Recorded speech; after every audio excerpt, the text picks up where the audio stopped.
Olá, amigos, tudo bem? Mais uma vez aqui, professor Eduardo, com o canal O Pum do Palhaço. Tudo bem com vocês? E hoje eu vou falar aqui com vocês sobre um tema da semana. O tema da semana é Semana da Pátria. Semana da Pátria, uma semana decisiva para a história política brasileira em 2022. O ano que comemoramos o bicentenário. Mas, Eduardo, se você vai falar da Semana da Pátria Brasileira, por que você está com a camiseta da Argentina? Vou explicar.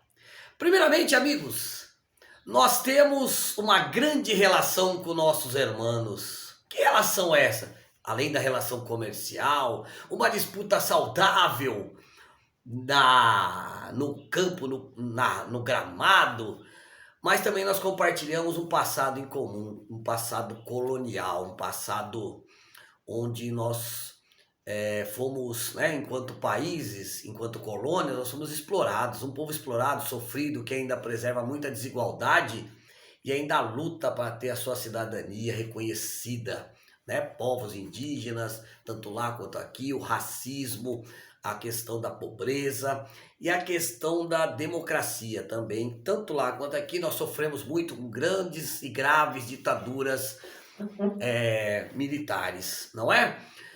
E eu quero falar um pouquinho da noção que em alguns lugares nós temos visto, né, dentro do debate político, mas também em alguns lugares. Olha, o discurso é, o jovem de hoje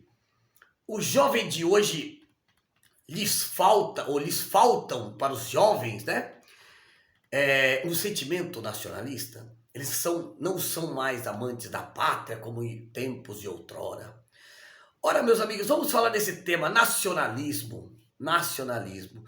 O nacionalismo, como nós conhecemos, ele teve algumas mudanças durante a história, mas eu começo dizendo que o nacionalismo, como a gente vem desenvolvendo, ele vai se consolidar a partir da criação dos Estados-nação, principalmente na Europa, né? Pós-sistemas absolutistas. O que era o absolutista?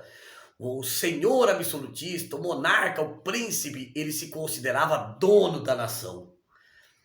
E ali no século XIX, no comecinho do século XIX, com algumas revoltas, né, pós-Revolução Francesa e a busca por direitos, né, de igualdade, luta por igualdade jurídica, vai fazer com que as pessoas pensem a nação como um fator de união do povo. Ou seja, a nação não seria mais de alguém, mas serviria para alguém. E essa para alguém viria atrás de uma questão de pertencimento. Pertencemos a uma nação. Pertencemos à nação francesa. Pertencemos à nação alemã. Pertencemos a uma nação, né? E isso está inserido dentro da formação, então, desses Estado-nação e da política surgida a partir de 1830 na França e vai se estabelecendo. O século XIX é marcado, entre outras coisas, por esse sentimento nacionalista, que era a questão do pertencimento também, mas também de uma certa reverência às questões nacionais. Ele encontra um outro elemento ali no século XIX. O elemento que ele encontra é o romantismo. Um elemento romântico, uma grande estética.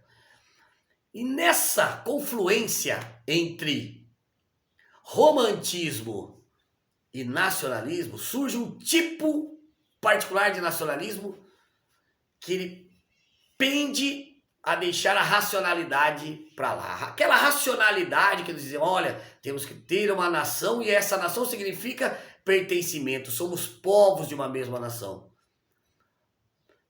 Dá espaço ao nacionalismo sentimental, que toca o coração, que se afasta da racionalidade. E isso é muito problemático.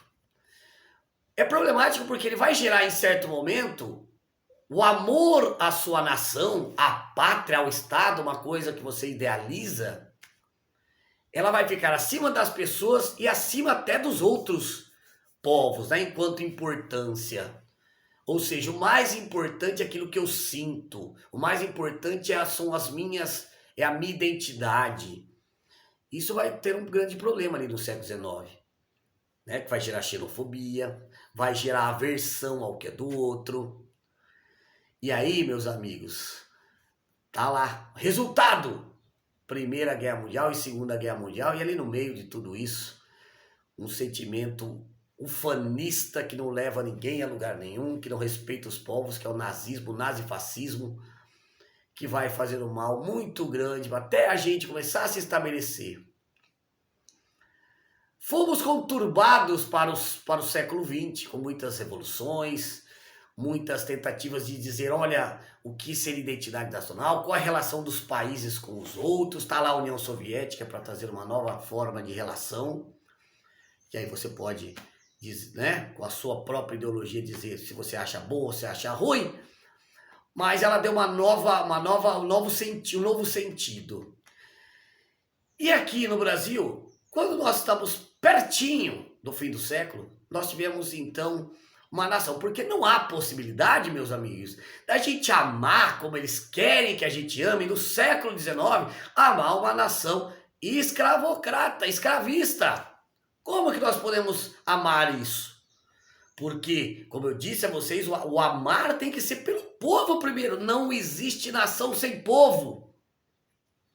Não existe nação sem povo.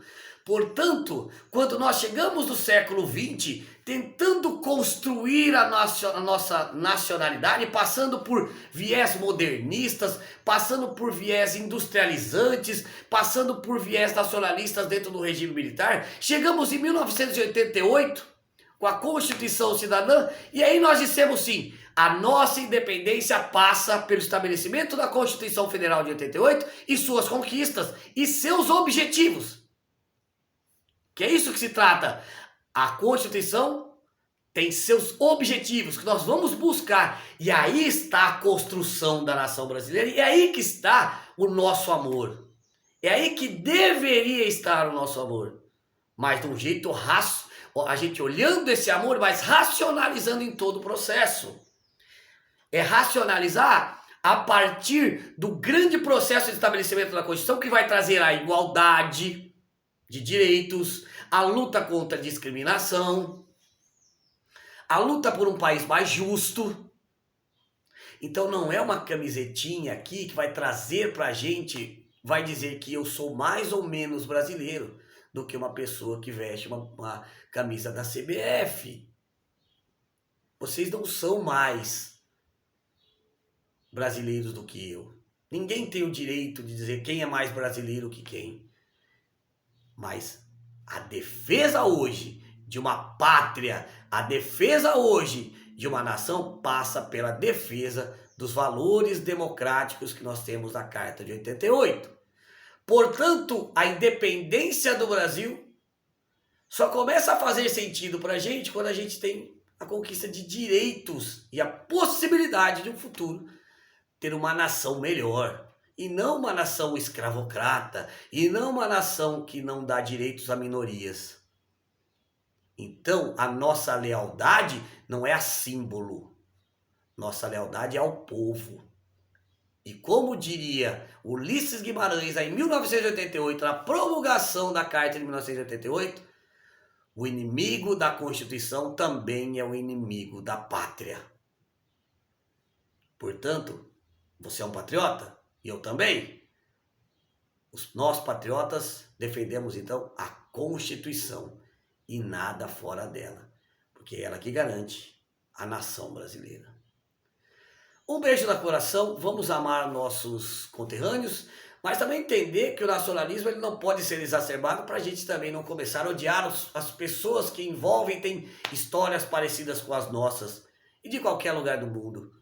O nosso patriotismo não pode estar acima das pessoas, acima de uma luta por um justo maior, por um mundo melhor, por um mundo mais justo e melhor.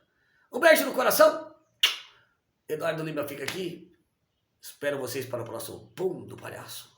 Tchau!